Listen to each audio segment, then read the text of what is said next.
Bonjour, bonjour. Avant de démarrer le thème d'aujourd'hui, je voulais d'abord remercier toutes les personnes qui m'ont envoyé des chouettes messages, qui m'encouragent vraiment à continuer cette chaîne. Et j'espère que tous les thèmes que je vais aborder ici vont pouvoir vous aider dans votre vie de tous les jours. C'est vraiment le but que je veux faire de cette chaîne. Donc voilà, un grand merci à vous. Le thème que je voulais aborder aujourd'hui, c'est le thème de la respiration. Donc la respiration, elle est tellement inconsciente et automatique qu'on ne se rend pas compte de l'importance de la respiration. Et donc ici, c'est une pratique que j'aimerais bien vous relayer de quelqu'un que je suis sur Internet et donc qui fait de la médecine traditionnelle chinoise et qui donne aussi des formations. Et je trouve que sa manière, sa vision est très intéressante. Et donc je vais essayer de vous en faire un résumé, mais je vais aussi vous mettre le lien sur une vidéo qu'il a fait sur la respiration, donc uniquement la respiration, où il vous explique en long et en large. Si vous avez le temps, c'est vraiment intéressant de l'écouter. Donc ici, moi, je vais vous faire un résumé, dans le sens que en fait, pour la préservation de la santé, et aujourd'hui avec ce qui se passe et le stress qu'on nous entretient, donc comme je vous ai expliqué dans une vidéo précédente, où un moyen c'est de prendre ses distances par rapport à tous les médias qui vous maintiennent dans le stress, eh bien une autre possibilité c'est justement la respiration.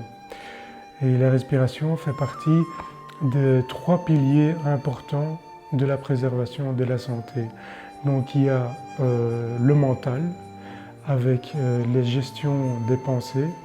Donc si on n'arrête pas d'être dans le stress, dans des pensées négatives, des scénarios catastrophes qu'on peut se faire dans notre tête, et qu'on va continuer à faire ça à long terme, on va provoquer une maladie dans le corps.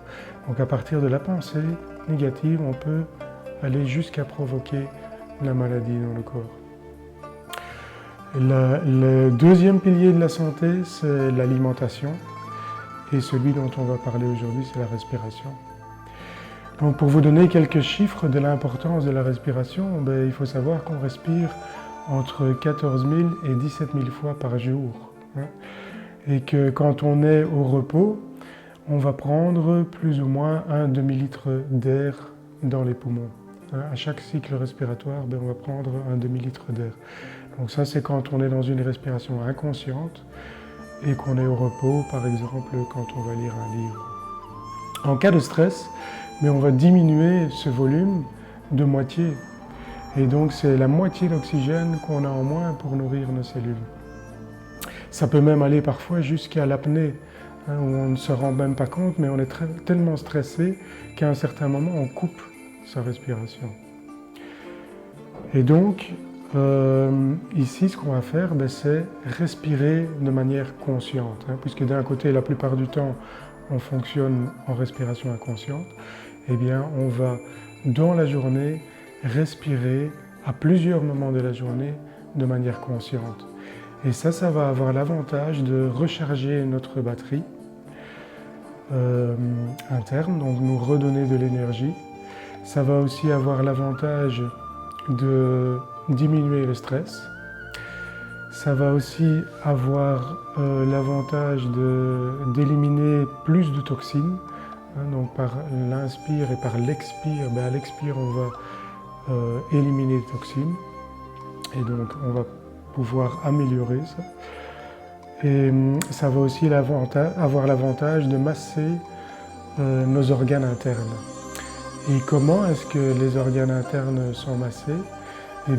Par justement cette respiration qu'on va faire, qui sera une respiration abdominale. Donc on a deux types de respiration. On a une respiration qui sera plutôt thoracique, où quand on va gonfler les poumons, on va gonfler le thorax et on va avoir une respiration thoracique, ou bien on peut avoir une respiration abdominale. Il n'y a pas, je vais dire, de bonne ou de mauvaise respiration, hein, dans le sens que aujourd'hui, il y a pas mal de pratiques de gestion du stress qui parlent de la respiration abdominale.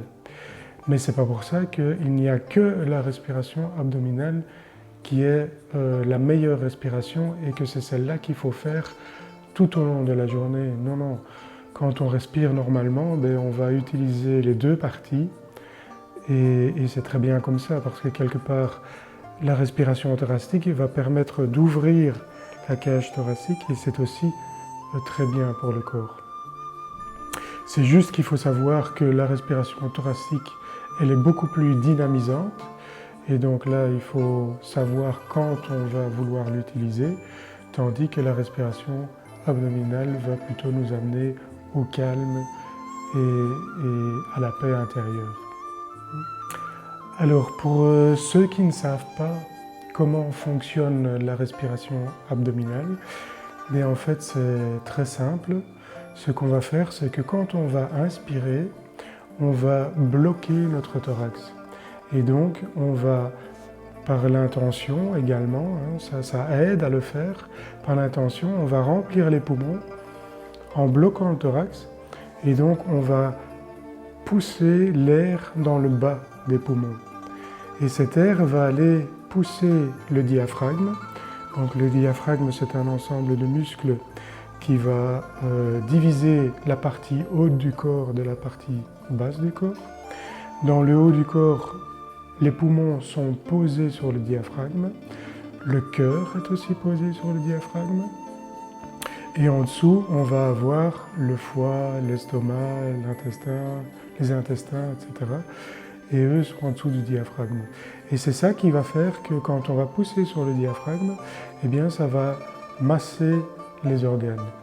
Et ça, c'est aussi un avantage, que de masser les organes va faire en sorte que quelque part, on va éviter une stagnation de sang dans les organes. Quand on pense le cœur, par exemple, et le foie, qui sont des organes super importants au niveau de la circulation sanguine, on va pouvoir masser ces organes et éviter cette stagnation de sang. Donc ça, c'est encore un autre avantage. Et donc la respiration abdominale, pour revenir sur la respiration, donc quand on va inspirer, on va rentrer l'air dans les poumons en bloquant le thorax. On va pousser l'air vers le bas des poumons et ça va faire gonfler le ventre. Comme ça va pousser sur le diaphragme, ça va pousser sur les organes et donc le ventre va automatiquement se gonfler. À l'expire, on va rentrer le ventre et on va repousser grâce à la rentrée du ventre et à la poussée des organes, on va repousser sur le diaphragme qui va lui repousser sur les poumons et qui va faire ressortir l'air. Donc j'inspire, je bloque ici, j'inspire par le ventre et vous pouvez mettre votre main sur le ventre pour contrôler votre respiration, qu'elle soit bien ventrale. Quand vous inspirez, votre ventre va se gonfler. Et puis vous expirez et votre ventre va rentrer. Donc ça, c'est la respiration abdominale. Et donc, cette personne propose 3 exercices différents à faire en fonction du moment de la journée. Le premier exercice, c'est à faire le matin. Alors, quand vous êtes encore dans votre lit, vous venez de vous réveiller, prenez d'abord le temps de vous réveiller à votre aise. Une fois que vous êtes bien réveillé, ce qu'il va falloir faire, c'est vraiment se shooter à l'oxygène, je veux dire. Donc, on va faire une respiration qui est de l'hyperventilation, où on va inspirer par le nez et on va expirer par la bouche. Donc, respiration abdominale, mais on va faire ça de manière rapide. On va faire...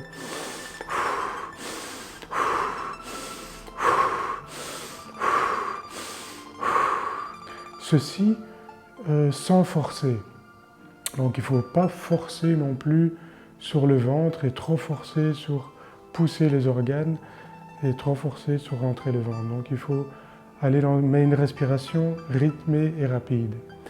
Là, la personne conseille de faire 2 cycles respiratoires enfin 10 cycles respiratoires, pardon, 2 fois 10 cycles respiratoires. Ça, c'est à vous de voir ce qui vous convient.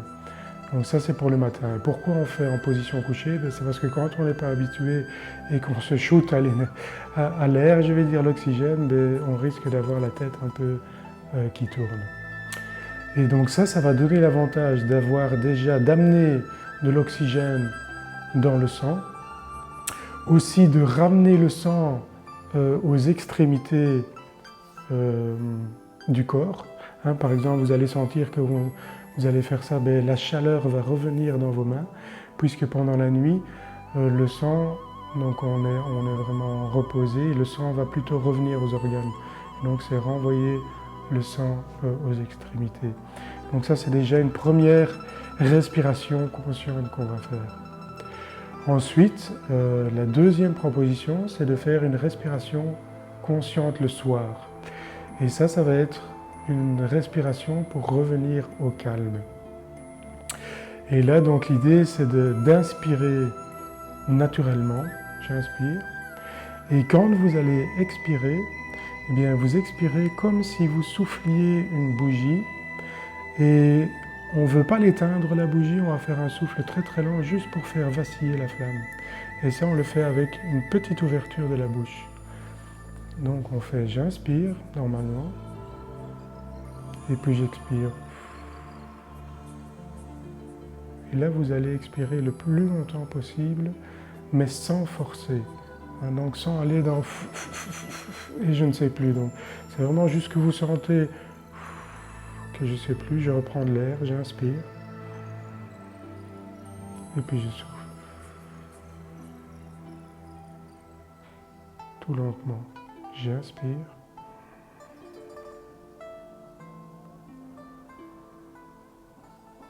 Et ça, vous pouvez faire également ici 2 séries de 10 cycles respiratoires pour le soir. C'est quelque chose qui va vraiment diminuer le stress. Et si jamais vous voyez que pendant que vous faites ça, vous restez encore dans vos pensées, eh bien, ce que vous pouvez ajouter, c'est compter. Donc, à chaque cycle respiratoire, vous allez compter. Premier cycle respiratoire 1, deuxième cycle respiratoire 2, troisième cycle respiratoire 3. Comme ça, vous allez par exemple jusque 10 et puis vous redescendez. Ce qui aide aussi le soir, c'est de visualiser. La visualisation est quelque chose d'extrêmement puissant dans la diminution du stress et dans l'élimination des toxines. Quand on fait de la respiration, visualisez.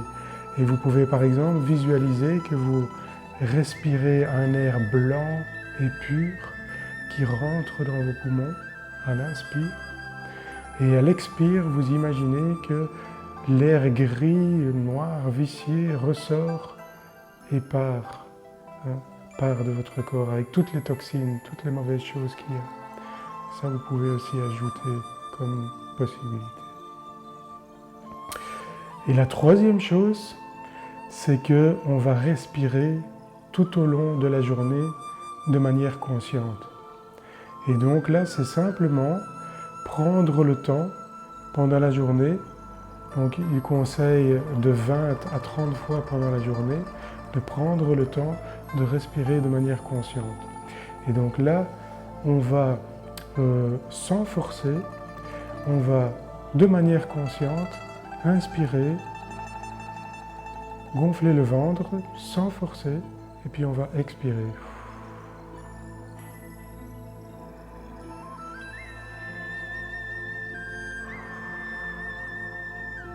Et là, vous pouvez par exemple faire 10 respirations comme ça à un certain moment de la journée. Et puis vous continuez à travailler, vous continuez à faire ce que vous voulez. Et puis un peu plus loin, vous refaites 10 respirations conscientes comme ça.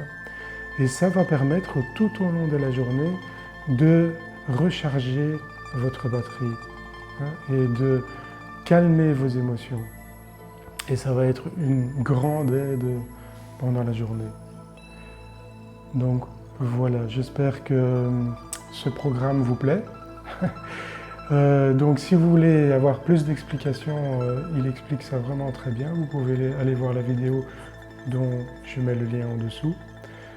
Et donc je pense que dans le futur, je referai certainement des vidéos sur d'autres techniques de respiration. Donc si celle-ci ne vous parle pas spécialement ou ça vous gêne de devoir penser à tout ça pendant la journée, il y a d'autres techniques de respiration qui peut-être peuvent vous aider.